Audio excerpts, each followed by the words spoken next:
Hello అండి, today బాదం milk చేసుకుందామండి. ఇది నానబెట్టుకున్న బాదం పప్పు అండి. సో పీల్ చేసుకున్నాం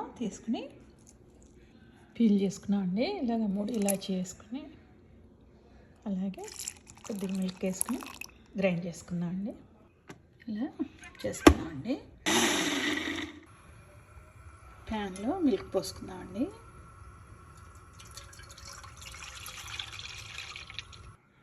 one tablespoon custard powder అండి. అందులో మిల్క్ వేసుకుని కలుపుకుందాం.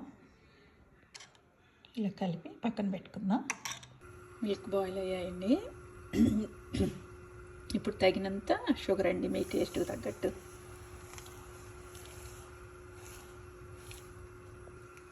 కలుపుకుందాం. షుగర్ అంతా మెల్ట్ అవుద్దండి. మనం పేస్ట్ చేసుకున్నాం కదండి, ఆ పేస్ట్ వేద్దామండి మిల్క్లో. ఆల్మండ్ అండ్ ఇలాచీ పేస్ట్ అండి.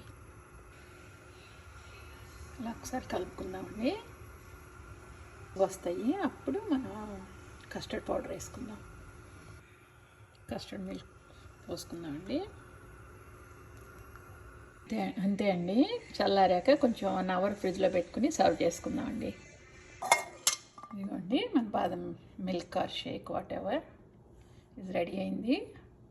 1 అవర్ ఫ్రిడ్జ్లో పెట్టానండి. కొద్దిగా మా హస్బెండ్కి ఇలా ఇష్టము నట్స్, సో కొంచెం గీలో వేయించానండి. బాగుంటుంది, టూ క్రీమీ. ఇదిగోండి ఇలా గార్నిష్ చేసుకుందాం. అంతేనండి. సో టేస్టీ బాదం మిల్క్ షేక్ అండి. చాలా బాగుంటాయండి, ట్రై చేయండి. ఫస్ట్ టైం కనుక నా యూట్యూబ్ ఛానల్ చూస్తున్నట్లయితే ప్లీజ్ సబ్స్క్రైబ్ అండి. Rama's cooking. Thank you for watching.